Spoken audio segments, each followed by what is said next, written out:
অর্থাৎ আমরা বলছি যে কালো টাকা যদি বন্ধ করতে হয় সরকারকে প্ল্যান রেজিস্ট্রেশনের ক্ষেত্রে সিনিয়রিটি দিতে হবে। আমরা শুধু ডেপ বলতে শুধু রিয়েল এস্টেট সেক্টরটা বুঝছি।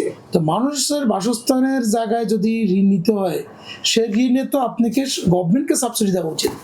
এখন ডেপ যেটা হয়েছে সেখানে ডেপটা অবাস্তব। রিয়েল এস্টেট সেক্টরটা একটা বড় ধরনের একটা ইন্ডাস্ট্রি।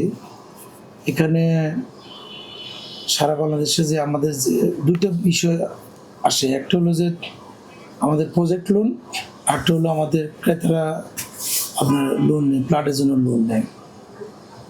তো এটা সিঙ্গেল ডিজিট অবশ্য হওয়া উচিত এবং এটা দীর্ঘমেয়াদী কিস্তি হওয়া উচিত। দীর্ঘমেয়াদী বলতে মিনিমাম 20 বছর কিস্তি হওয়া উচিত। 240টা ইনস্টলমেন্ট যদি এমআই পদ্ধতিতে হয় মাসিক ইনস্টলমেন্টে। আর এখন কতটা আছে? এখন সাধারণত 10 বছর মেয়াদি দেয়, 120 কিস্তিতে দেয়, 10 বছর মেয়াদি দেয়। এবং এখন তো এক একটা ব্যাংকের এক একটা রেট, প্রফিট রেটটা তারা মেনটেন করে, কেউ 13, কেউ 14, কেউ 15, এক একটা ব্যাংকে এক একটা রেট। কিন্তু আমাদের মধ্যে হলো যে যেহেতু অন্ন, বস্ত্র, বাসস্থান এটা একটা মৌলিক ডিমান্ড, অর্থাৎ একজন মানুষের তো এটা রাইট, এটা তো মানুষের একটা রাইট। আপনি মানুষকে আপনি বাসস্থান করে দিবেন। তো মানুষের বাসস্থানের জায়গায় যদি ঋণ নিতে হয় সে ঋণে তো আপনাকে গভর্নমেন্টকে সাবসিডি দেওয়া উচিত। অর্থাৎ সেখানে আবার নতুন করে ইন্টারেস্ট যোগ করে মানুষের কেন ঋণের বোঝাটা বাড়াবে। এজন্য আমরা মনে করি যে রিহাব যেহেতু এই বাসস্থানের কাজটা করে, সরকার যদি উদ্যোগ নিয়ে যদি বাংলাদেশ ব্যাংকের মাধ্যমে সিঙ্গেল ডিজিটে দীর্ঘমেয়াদী কিস্তিতে ঋণ সুবিধাটা দেয়, তাহলে আমি মনে করি, আমার বিশ্বাস, মানুষের মৌলিক ডিমান্ডটা ফিলের ক্ষেত্রে তারা স্বপ্ন দেখবে এবং বাস্তবায়িত হবে। এখন ডেপ যেটা হয়েছে সেখানে ডেপটা অবাস্তব। যদি বলেন যে অবাস্তবটা কেন, প্রথম অবস্থা হলো ডেপ 1528 বর্গ কিলোমিটারে যে ডেপটা বাস্তবায়ন হয়েছে, না ডেপটা তৈরি হয়েছে ইতিমধ্যে, কিন্তু বর্তমান সরকার এসে আপনার গাজীপুর কর্তৃপক্ষ এবং নারায়ণগঞ্জ কর্তৃপক্ষ নামে দুটো কর্তৃপক্ষ করার মাধ্যমে ডেপের 2 ডিস্ট্রিক্ট থেকে ডেপটা কাট হয়ে গেছে। তার মানে এখন আরবান এরিয়াটা শুধু ঢাকা সিটি হয়ে গেছে, তার মানে ড্যাবের কার্যকর হচ্ছে না। দ্বিতীয় হলো ড্যাবের ভিতরে বলা আছে প্রতি 3 বছর থেকে এই ড্যাবের একটা পূর্ণ রিভিউ হবে।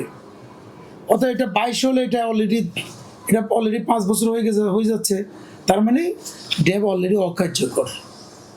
আমার বিশ্বাস যে ড্যাব যদি নতুন করে রিভিউ হয়, নতুন করে কার্যকর হয়, আমাদের এই রিয়েল এস্টেট সেক্টরে কিছুটা হলো সুবাতাস পাবে। যে কমিটিটা হয়েছে বলছেন এখানে, এই কমিটির কাছে আপনাদের কি প্রস্তাব থাকবে? একেবারে এটা বাদ দিয়ে দাও নাকি কোনো কিছু পরিবর্তন করে? না, বাদ দেওয়ার বিষয় না, এটা যুগোপযোগী করতে হবে এবং বাস্তবিক করতে হবে। বাস্তবিক বলতে আপনাকে বলি, যেমন মনে করেন আপনি মোহাম্মদপুর বসিলার কথা বলি বা কেরানীগঞ্জের কথা বলি, অনেকে কিন্তু অনেক বাড়িঘর করে ফেলছে, সেখানে কিন্তু ডেপে আছে জলাশয়। এখন বাড়িঘর তো হয়ে গেছে, আমরা গভর্নমেন্টকে বলছি যে যেহেতু বাড়িঘর হয়ে গেছে তাদের জন্য একটা নীতিমালা করে তাদের বাড়িটা অ্যাপ্রুভ করে দেন এবং তাদের জলাশয়টাকে কেটে তাদেরকে এখন এটাকে স্থল করে দেন, আবাসিক দেখায় দেন। তাহলে মানুষও বাঁচলো, রাষ্ট্র বাঁচলো, মানুষ আইনের ভিতরে থাকলো। ড্যাপটা অর্থ কি? ড্যাপ মানে শুধু রিয়েল এস্টেট সেক্টর না। ড্যাপ বলতে আপনি যে কোথায় ফুটপাথ হবে, কোথায় মেট্রো রেল বসবে, কোথায় বাসের লাইন যাবে, কোথায় রিক্সার লাইন যাবে, কোথায় স্কুল কলেজ হবে, কোথায় খেলার মাঠ হবে, কোথায় ডাম্পিং স্টেশন, ময়লা ডাম্পিং স্টেশন হবে। তার মানে ড্যাব একটা বিশাল একটা বিষয়, বিশাল পরিকল্পনা। এখন আমাদের অবস্থাটা কি জানেন, আমরা শুধু ড্যাব বলতে শুধু রিয়েল এস্টেট সেক্টরটা বুঝছি, এটা একটা আমাদের জন্য দুর্ভাগ্য। রিয়েল এস্টেট সেক্টরে হলো ড্যাবের একটা অংশ, ড্যাবের একটা ক্ষুদ্রতম পার্টকে বলা হয় পার্ট হলো রিয়েল এস্টেট। এবং রিয়েল এস্টেট সেক্টরের মূল জিনিসটা হলো বিধিমালা, যেটা 1996 ছিল, 2008 বিধিমালা হলো, লাস্ট 2025 বিধিমালা হলো। আমাদের প্রস্তাবটা ছিল যে বিধিমালাটা হবে যুগ উপযোগী, বিধিমালাটা হবে ঢাকার আরবানাইজেশনের যে অবস্থানটা সেটাকে সামনে রেখে হবে। অর্থাৎ বিধিমালাটা কিন্তু সহজভাবে হচ্ছে না। আমরা বিধিমালাকেও বলছি যে বিধিমালাটাকে যুগোপযোগী করার জন্য যেন এই দেশের রিয়েল এস্টেট সেক্টরের ডেভেলপাররা, দেশের বাড়ি করে তারা যেন এই বিধিমালাটা মানতে পারে, মানাটা তাদের জন্য ইউজ টু হয়। ইন্ডাস্ট্রি ঘোষণা করতে হবে, শিল্প। আমরা বলছি যে রিয়েল এস্টেট সেক্টরে এখানে ব্যাড ট্যাক্সের হার কমাতে হবে, এবং রেজিস্ট্রেশন কস্টটাকে সাউথ এশিয়ার তুলনামূলক রেজিস্ট্রেশন কস্ট করতে হবে।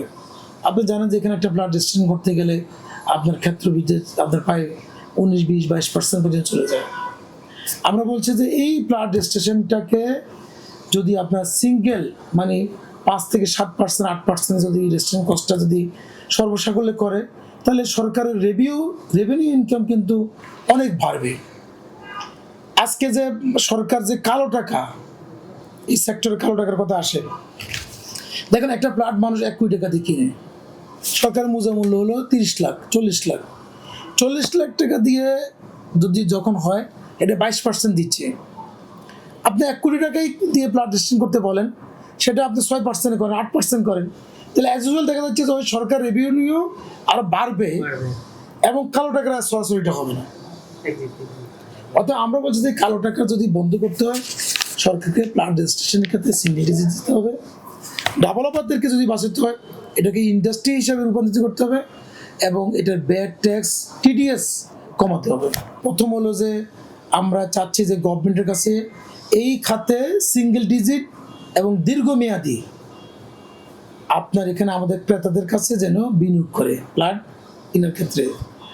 ডেভেলপারদেরকে যেন অন্তত 5,000 কোটি টাকার একটা প্রণোদনা, যেন অন্তত সিঙ্গেল ডিজিট একটা প্রণোদনা দেয়। রেজিস্ট্রেশনের ক্ষেত্রে আমরা বলছি যে এটা যেন দক্ষিণ পূর্ব এশিয়ার পার্শ্ববর্তী যে রাষ্ট্রগুলো, ভারত, পাকিস্তান, শ্রীলঙ্কা, মায়ানমার, তাদের যে রেজিস্ট্রেশন কস্টটা, সে অনুযায়ী যেন আমাদের এখানে রেজিস্ট্রেশন কস্টটা কমে। প্লটের ক্ষেত্রে মানে সেকেন্ডারি মার্কেট যেন তৈরি হয়। প্লটের ক্ষেত্রে আমরা একটা সেকেন্ডারি মার্কেট তৈরি করতে চাই, নামে মাত্র একটা ট্রান্সফার ফি দিয়ে, সেটা যেন করে। এরপরে আপনার টিডিএস এর নামক যে একটা ভয়ানক ডেভেলপার চাপিয়ে দেওয়া হয়েছে, সেটা যেন বাদ দিয়ে টিডিএসটা বন্ধ করে।